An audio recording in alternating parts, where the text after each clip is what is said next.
জামাত যে ধর্ম ব্যবসার জন্য মাঠে নেমেছে, টিকিট বিক্রি করছে, বলছিলাম যে ওই বিলে আগে থেকে অনেক বক আছে, তারা প্রচুর মাছ খাচ্ছে, জামাত নাম মাছ খাচ্ছে, কিন্তু পরিমাণ তো কম।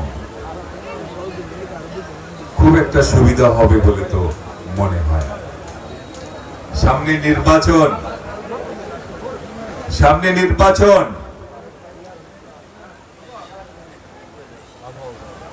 বিএনপি স্বাগত জানিয়েছে নির্বাচনের ঘোষণাকে।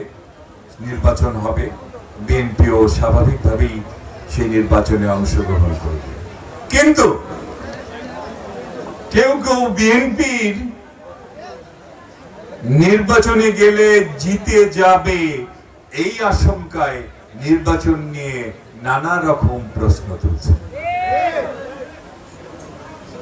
কখনো বলছে পিআর, কখনো বলছে সংস্কার আগে শেষ করতে হবে, কখনো বলছে বিচার আগে করতে হবে। সংস্কার তো ভাই আমরাও চাই, সেটা তো পরেও করা যাবে। যেটুকু আগে করা দরকার সেটুকু সেরে নির্বাচনের পরে যারা আসবে তারা সংস্কার করবে। বিচার চলতেই থাকবে। হাসিনার বিচার তো আমরা সবাই চাই, স্বৈরাচারের বিচার তো আমরা সবাই চাই। প্রত্যেকেই আমরা ক্ষতিগ্রস্ত। এদেশের 16 কোটি মানুষ ক্ষতিগ্রস্ত স্বৈরাচারকে দিয়ে। স্বৈরাচারের বিচার সবাই চায়। যে সরকারি ক্ষমতায় আসবে স্বৈরাচারের বিচার না করলে তার কোনো রক্ষা নাই। এখন ওরা বলে না না, নির্বাচনের আগে এগুলো করতে হবে, নানা রকম কথা বলে। তার কারণ ওরা খোঁজ পেয়েছে, ওরা হিসাব নিকাশ করে দেখেছে, দেশে যদি ফেয়ার নির্বাচন হয়, ব্যালট বাক্সে ধানের শীষের ভোটের অভাব হবে না।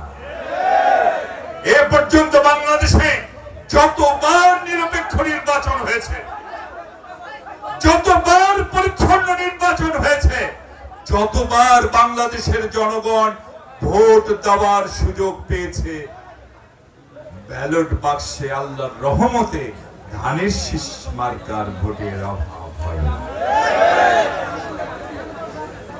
এখন জনগণ যদি বিএনপিকে ক্ষমতায় বসায়, আপনি ঠেকানোর কে? আর জনগণ যদি আপনাকে ক্ষমতায় বসায়, আমার ঠেকানোর ক্ষমতা কে দিল আমাকে? কেউ। সব ক্ষমতা থাকবে জনগণের হাতে।